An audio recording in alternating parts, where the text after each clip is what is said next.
Give up such petty weakness of heart and arise, O chastiser of the enemy. Purport. Arjuna was addressed as the son of Pritha, who happened to be the sister of Krishna's father Vasudeva. Therefore, Arjuna had a blood relationship with Krishna. I'm sorry. If the son of a Kshatriya declines to fight, he is a Kshatriya in name only. And if a son of a Brahmana act impiously, he is a Brahmana in the name only. Such Kshatriya and Brahmanas are unworthy sons of their fathers. Therefore, Krishna did not want Arjuna to become an unworthy son of a Kshatriya. Arjuna was the most intimate friend of Krishna, and Krishna was directly guiding him on the chariot. But in spite of all these credits, if Arjuna abandoned the battle, he would be committing an infamous act. Therefore, Krishna said such an attitude in Arjuna did not fit his personality. Arjuna might argue that he would give up the battle on the grounds of his magnanimous attitude for the most respectable Bhishma and his relatives, but Krishna considered that sort of magnanimity mere weakness of heart. Such false magnanimity was not approved by any authority. Therefore, such magnanimity or so-called non-violence should be given up by persons like Arjuna under the direct guidance of Krishna. Thus ends the Bhaktivedanta purport. So, in the first verse, if you see in this first verse which Krishna spoke, that is the second verse of this chapter, Krishna actually chastised Arjuna.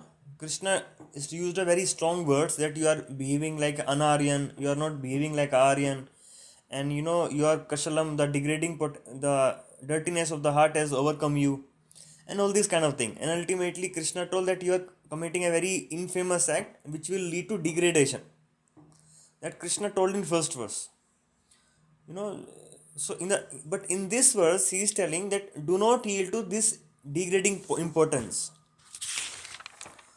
Although Krishna has used those kind of that phenomena, Krishna has explained that you are only degrading yourself, but here in this verse Krishna is telling do not become this.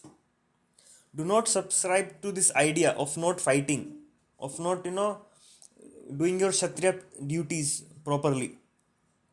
Then he says in this verse, you see, do not yield to this degrading importance and it does not become you. It means that degrading potency, the degrading importance which you have taken upon you, the kind of infamous act you are ready to do, it is not befitting you basically.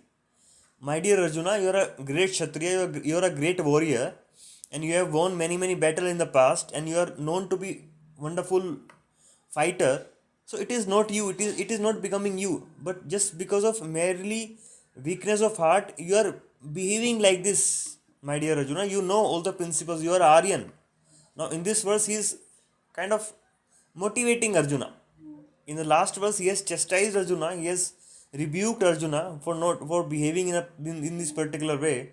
But now Krishna is telling, it is not becoming you, my dear Arjuna. You was a great fighter, but what has happened to you? So no, don't feel like this. It is the thing which the way you are behaving now, it is only a temporary phase. So give up such petty weakness of heart and arise. So he's telling, so this is only because of weak heart you are feeling like this, that you should not fight, you are crying and your hands are shivering, is only because of weakness of heart. But you are in reality is not like this. In reality you are a great Kshatriya, in reality you are a great fighter, but only because of some temporary reason, because of some weakness of heart, you are feeling that you don't want to fight. So he's telling arise. Arise means get up, O chastiser of enemy. So these are all like when somebody feel very depressed and somebody feel very demotivated, and we try to motivate him. Okay, you can do this, you are not becoming this, you are not like that. Why are you behaving like the way you would not act normally? So only because of certain reason you are feeling like this, so you can do it. In this kind of mood, Krishna is telling arise again, O chastiser, and again fight, O son of Pritha, fight, you can fight it. So if you see this principle, what Krishna is speaking in this verse is very much applicable in different aspect, in different circumstances and in different situation in our life. So Krishna explains if you see in the third chapter, we'll be studying that chapter in detail. But just for the time being, to relate some concept from this verse, Yeah, if you come to third chapter of Bhagavad Gita, in the 46th verse, yeah. So you say, Indriyani para ahur indrebhya paramana. Manasto para buddhir yo buddhi parasastu saha. So he is explaining different components our body is made up of. So basically he says that dull matter is superior to senses, and sense mind is superior to the dull, senses. Then intelligence is higher than the mind, and the soul is higher than the intelligence. So basically he is giving different components our system is made up of. So he says senses. Senses means sense object.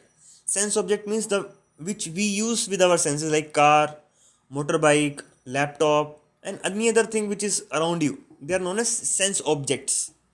And we have senses, we have physical senses by which we work, then we have mind, then we have intelligence, then we have ego, then we have soul, spirit. So in detail we'll understand when we'll be covering that verse, but just to give you that idea that our body is made up of different component, and outside us sense object exist, like we have this any other thing which is outside our body. So if you see this whole principle, that this principle which Krishna is explaining here, that the degrading importance, the dullness, the importantness is can cover any of these. Let's say for instance we can take the example of a car. In winter what happens sometime, car doesn't function properly. We try to start but it doesn't start because of certain reasons. Something would have got choked because of snowfall, because of basically low temperature. Oil will get jammed and all this kind of thing. So but does that mean that car has lost its potency to run? No. Car can still run, but because of certain temporary situation, because of certain temporary environment, the car stopped working the way it is supposed to be. So what do? We push. We push the car. We start it by pushing the car up. First, once it starts by pushing, then it continues. Then again, it regains its momentum. So anything which because of certain reasons, because of lack of use, or because of some certain kind of immobility, it loses its functioning. So if we push it for a certain time, if we try to push it with certain different kind of instruments, then again it start regaining its old momentum, as we have seen the example of a car. Now let us come to the next level which Krishna explained in this verse. So he says that sense objects are dull, senses are superior to the sense objects. That was the example of sense object, that was car. Now let us take senses, let us take this physical body. What happens sometime that that we come across some people who have got paralytic attack, or there's some part of the body of their body stop functioning. Let's say my hand stop functioning because of certain reason. I'm not able to lift it up. It is not doing its normal functioning, and it's because of lack of blood circulation in that part that it stop functioning. Then we have many physiotherapy exercises, or physiotherapy wherein they do massage to that part. They make that part artificially function by giving some outside help and this kind of thing.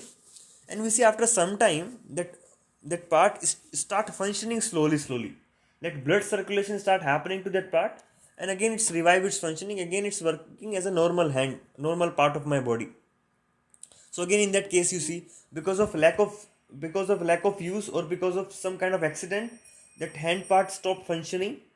But again if we provided some external kind of motivation in the terms of providing massage, providing some external help, again after some time it regained its functionality. So now he says that manasto paro buddhir. He says that mind is superior to senses. So if you see, the function of mind is to create emotions. There are many functions of the many functions of the mind, but one important function of mind is to create emotions, is to make us experience different sorts of emotions. So what happens sometimes? Let's say there is a fight happening between husband and wife. It normally happens in household life. There is some misunderstanding. There is some kind of friction happening between both of them, and they end up in fighting and they stop talking to each other for some time. So they're not speaking to them 1 week or 10 days or 1 month, whatever. So does that mean that they are not speaking to each other, that their emotional bonding has completely get destroyed? No. They still feel for each other, but because of certain reason, because of certain situation, because of certain the friction, it has gone into dormant state. And we are feeling that as though we have become emotionally numb about other person, about the feeling of, about feeling towards other person. But no, if let's say wife come to husband or husband come to wife, or any of these relationships, it may be, father mother, it may be son father, it may be any kind of relationship, it can be friends relationship also. I just give you that example. So if any one of them comes to other partner and they start speaking again nicely with them, start trying to patch up things, then again you will see after some time the bad thing will be forgotten.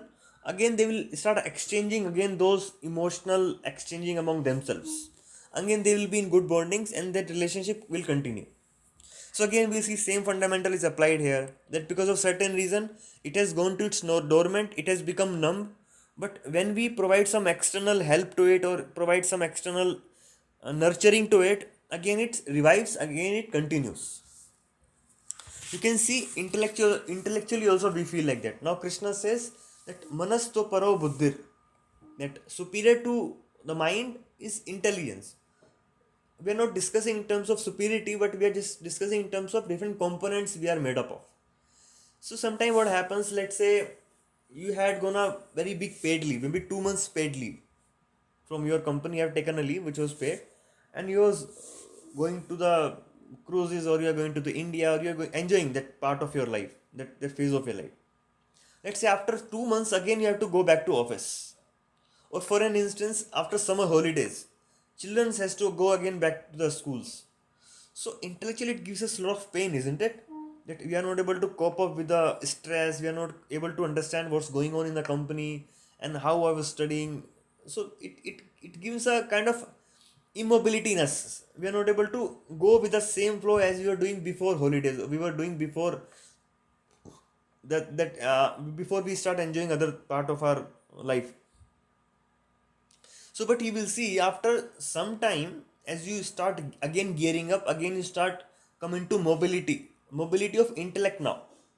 Again, if you start understanding things from scratch, again slowly, what will happen is you will again start getting adjusted the way you were before. So, what had happened in during that time, that part of you which was continuously being used and it was in a certain kind of momentum, stopped functioning and it given into dormant stage. But again with the external help, again by pushing yourself into understanding that, again that same part of you has come out and you are able to go again with the momentum after certain help from an external situation. So now what situation is happening to Arjuna is happening on a social platform. As a social being, Arjuna was a Kshatriya. So Arjuna has forgotten his real situation, that he was a great Kshatriya, he was a warrior, and he should be fighting. He was having that momentum of killing so many people in a time. But now you see what is happening to him. He's crying and he's not able to do his duty properly. Why? Because that part of him, that Kshatriya part of him, has gone into dormant stage because of some certain situation which has come up against him, which has come up in front of him, that he's giving different moral ethical reasoning, that evil consequences will come, and compassionate reason, he's becoming very compassionate for his kinsmen, all this kind of reasoning he's giving. So because of that part of his, other part of him, social part of him, is getting numbed, and that part of him Krishna is trying to motivate. Get up, Arjuna, you are a great warrior, you can do it. So we'll see again in a future chapter, that how Arjuna will get inspired and how Arjuna again will start fighting and how Arjuna will regain his memory of being able to fight again, and he will emerge victorious also. So we have seen that this numbness is coming to, that sleepiness is coming to different aspect of our life, and how do we come out of it. So the deepest part of our existence is said that we are spiritual in nature. If we see that we are originally made up of spirit, but because we have forgotten that part of us, that aspect of our existence, long before, it is said millions and millions of lifetime you have been forgotten, you acting as spirit soul. And because of that inactivity as a spiritual level, I have become numb spiritually. That's why you will see people who are not so spiritually developed that they don't appreciate spiritual knowledge. They don't appreciate spiritual aspect of life because they say, "What is the use of it? It's you have to eat, sleep, be merry. That's all life is all about. There is nothing spiritual as such in their life, in their understanding, in their perception of life." Why? Because they're too much into ignorance, too much into sleepy stage, too much their part of it has become numb. Like we have understood about other different parts, about intellect part, about emotional part, about physical part, about different object part, about different social part of ours.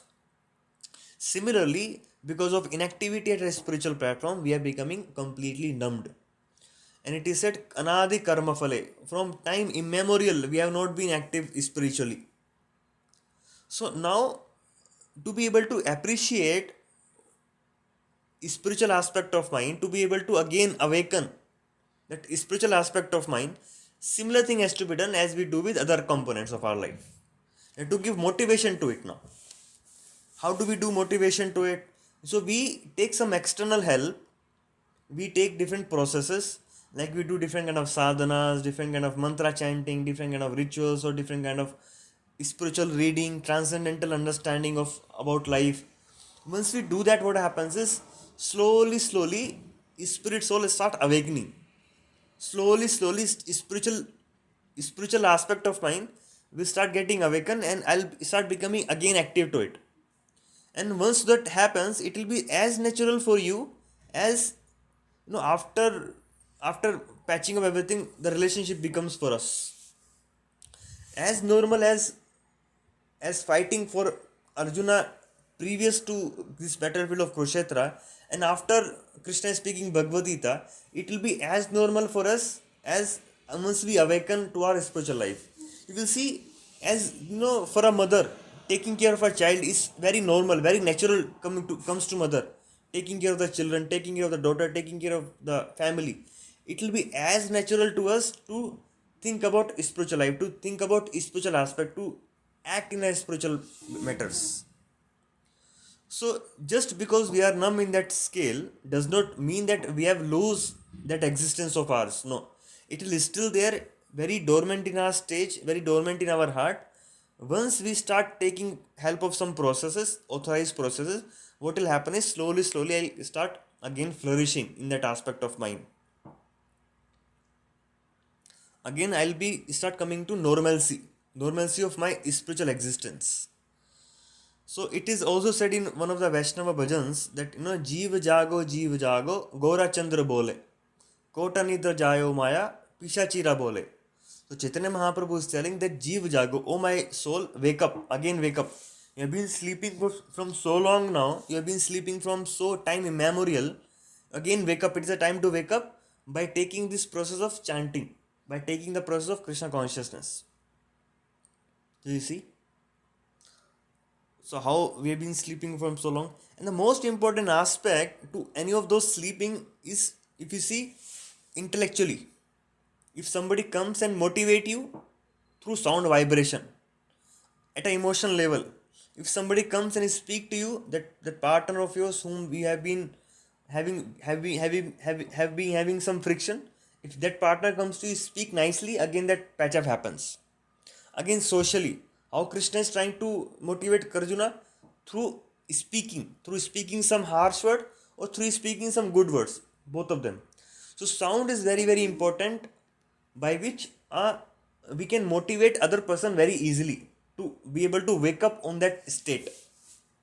So similarly, it is said in spiritual life also. For an example, let's say somebody is sleeping. I am sleeping.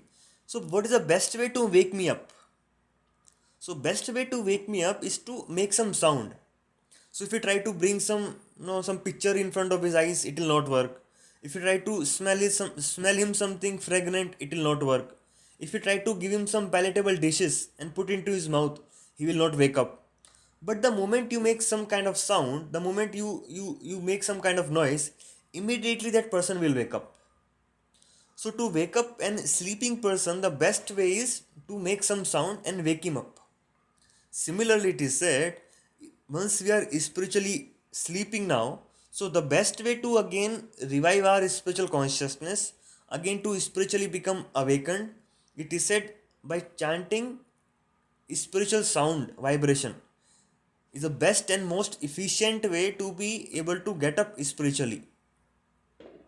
Like these verses from Bhagavad Gita, these are also spiritually potent sound vibration. Once we hear those understanding, once we hear Bhagavad Gita, once we chant Bhagavad Gita, once we understand Bhagavad Gita, then it stirs the spirit soul which is sleeping. Like the way Krishna is trying to stir the blood of Kshatriya by using very harsh word, and now you will see that Arjuna will be getting up by Arjuna's argument. Similarly, by hearing spiritual sound vibration, our spirit will get stirred and slowly start awakening up. So, especially by chanting shlokas, by chanting prayers, by chanting mantras, which we chant Hare Krishna Mahamantra, there is a special process which is given in this age that how we can awaken ourselves just by chanting, the mantras and hearing them. We can very easily wake up at a spiritual platform, and the moment we awaken at a spiritual platform, all our suffering will be gone because we'll be acting from a different platform altogether. If you go to higher level, that is spiritual level, then all the material problem itself gets solved. As a person goes to 10th level, 10th standard, very naturally his second level problem, third level problem will get solved. Similarly, as we keep moving to higher level, our lower level problem automatically start getting solved. Similarly, if we awaken ourselves to spiritual level, then our lower level problem, that is physical problem, emotional problem, intellectual problem, all sorts of problem on this world will have no value in our life. It will be will get evaporated by getting awakened to the spiritual existence. That is a benefit which we can get. So especially we do mantra chanting, chanting mantras, especially Hare Krishna Mahamantra is recommended for this Kali Yuga. That is chanting of Hare Krishna, Krishna Krishna, Hare Hare, Hare Ram, Ram Ram, Hare Hare. I think many of you are chanting, and if any one of you is not chanting and if you want to know more about the process, we can have a separate session for that. You can personally ping me. We can explain you about it. So that's how we can understand that Krishna is trying to motivate Arjuna by using this harsh word and to bring out his dormant Kshatriya spirit or fighting spirit, and again he'll be able to fight. That we'll see by the end of Bhagavad. They'll be very completely motivated to be able to fight, and we'll see in Mahabharata also we have understood that Pandavas were the one who emerged victorious. So again we want to emerge victorious in our life, that is to fulfill the purpose of our life, to be able to awaken spiritually. We should take up this path. We should try to hear, absorb ourselves more and more into spiritually potent sound vibration, and you will see that slowly we'll start awakening up. So that's how we can become active from the inactivity of inactivity. Whatever level you can be inactive, you can see at what is a self-motivating formula actually Krishna is explaining here. So if you feel yourself at whatever level you are getting demotivated in your life, if you start getting energy from that field or from that level, you will start awakening up on that level itself. It's a very important formula. And same thing actually motivation speaker also does. So they understand at what level people are demotivated. So they will use same technology, same reasoning, same logics to motivate them again. And they will see after motivational talk, we see, yes, my efficiency is increasing, I'm able to do more hard work. So was that the magic of motivational speaker? No, it was not at all. It was not a magic of motivational speaker. He only stirred, he only motivated you, he only stirred your own dormant aspect, and once it came out, it was your own previous talent which start working again. So that's how we understand even a practical application to this verse of Bhagavad Gita. So if anybody have any doubt, any question, we can discuss, or anybody wants to comment or add up something.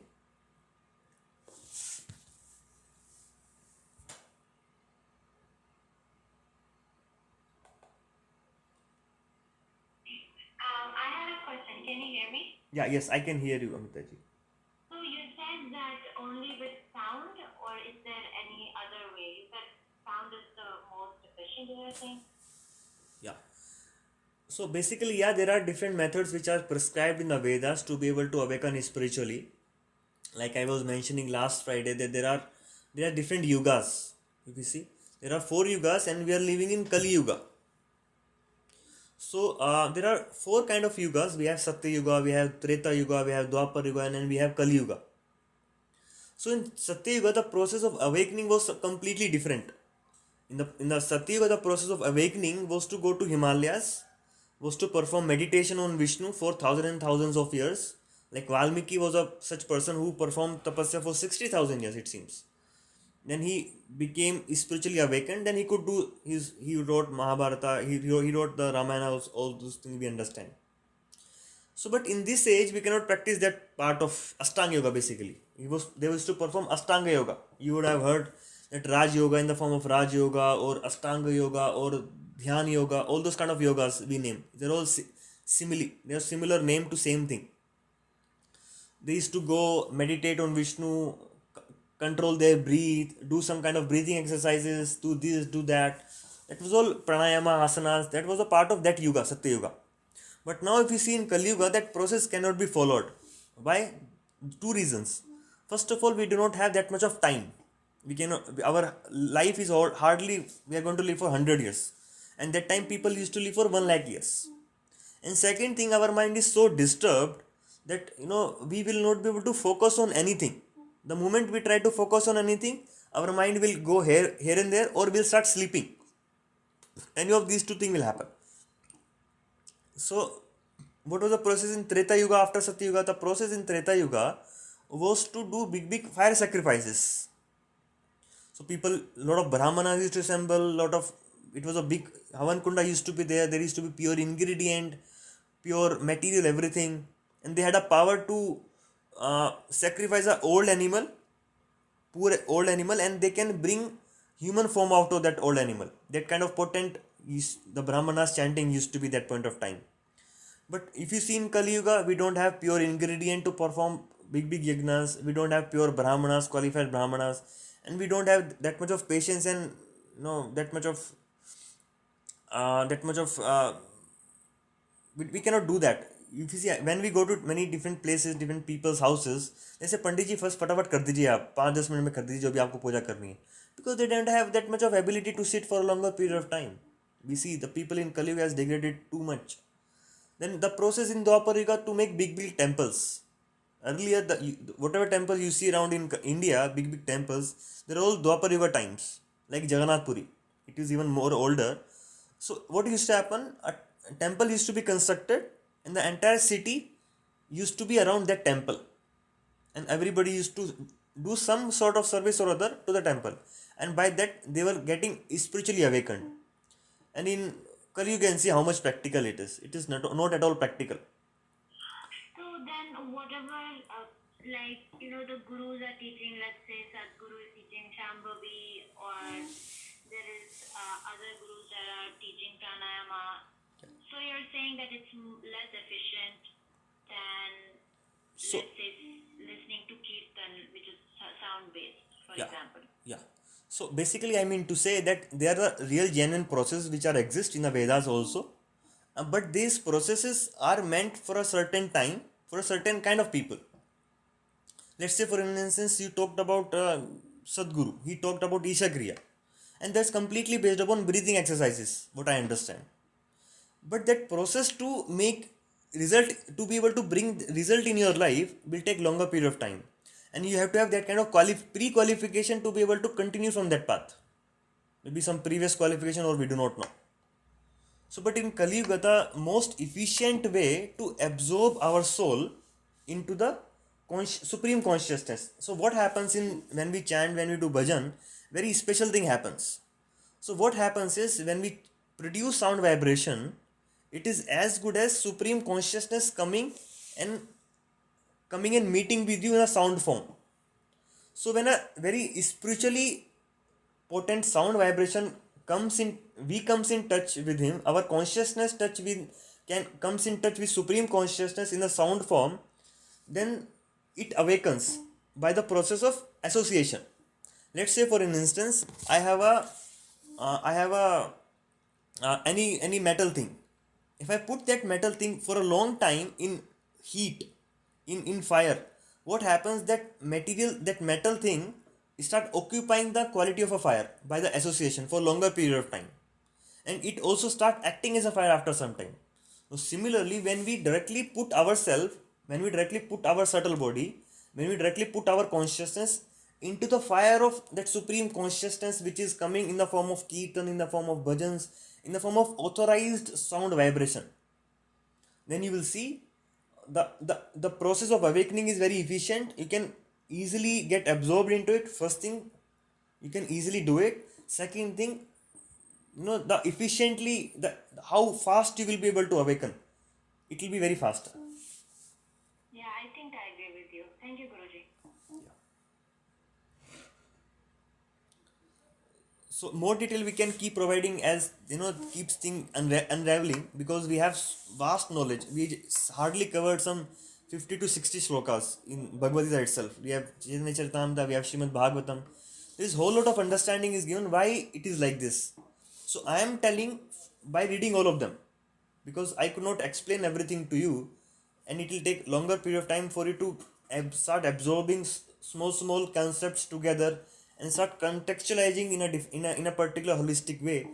So it will take little time for you to get more conviction in this aspect. So but what can I explain as of now, that I have just told you like this.